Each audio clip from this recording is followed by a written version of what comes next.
Halo Sobat Edukasi, kita lanjutkan lagi pembahasan kita mengenai pahlawan superhero yang sesungguhnya dalam dunia nyata.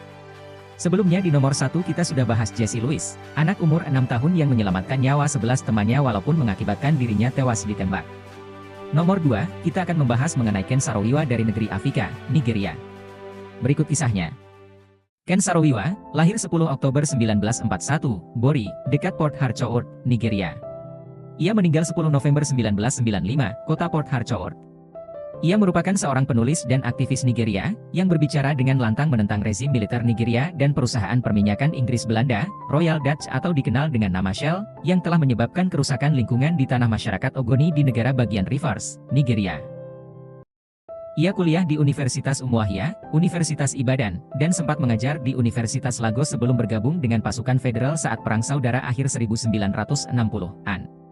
Setelah itu, ia bekerja sebagai administrator pemerintah hingga 1973. Ia juga menulis 3 novel tahun 1985. Novelnya yang terakhir dibuat dalam bahasa Inggris, berjudul Pidgin di mana isinya tentang korupsi di Nigeria. Dia juga bermain 150 episode di serial televisi komedi yang berhasil meraih penonton terbanyak. Sejak 1991, ia mulai fokus memperjuangkan hak-hak suku Ogoni, sebuah kelompok etnis minoritas sekitar 500.000 jiwa. Tahun 1992, ia memperluas gerakan untuk kelangsungan hidup orang Ogoni yang dipimpinnya.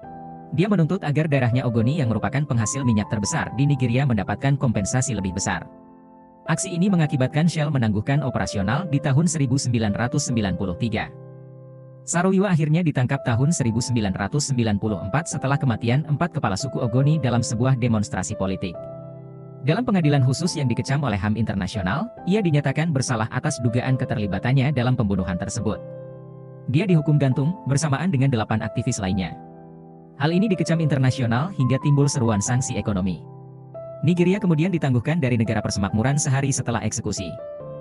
Shell kemudian melanjutkan komitmennya untuk proyek gas alam senilai hampir 4 miliar dolar, salah satu investasi asing terbesar dalam sejarah Nigeria. Pada tahun 2009, Shell membayar 15,5 juta dolar dalam penyelesaian di luar pengadilan untuk menyelesaikan gugatan yang diajukan pada tahun 1996 atas nama keluarga Saro-Wiwa dan suku Ogoni. Shell, yang dituduh dalam gugatan tersebut terlibat dalam pelanggaran HAM di Nigeria. Namun dalam eksekusi tahun 1995, Shell tetap membantah melakukan apapun. Kisah pria Nigeria Ken Saro-Wiwa ini diabadikan oleh masyarakat setempat dalam bentuk patung. Walaupun pada akhirnya pemerintah Nigeria menyita patung tersebut, namun nama Ken Saro-Wiwa tetap menjadi pahlawan bagi masyarakat Nigeria. Demikian kisah pahlawan dari Nigeria. Komen jika ada masukan dan ikuti terus channel ini untuk mendapatkan episode ketiga dari pahlawan dunia nyata di video selanjutnya. Salam edukasi.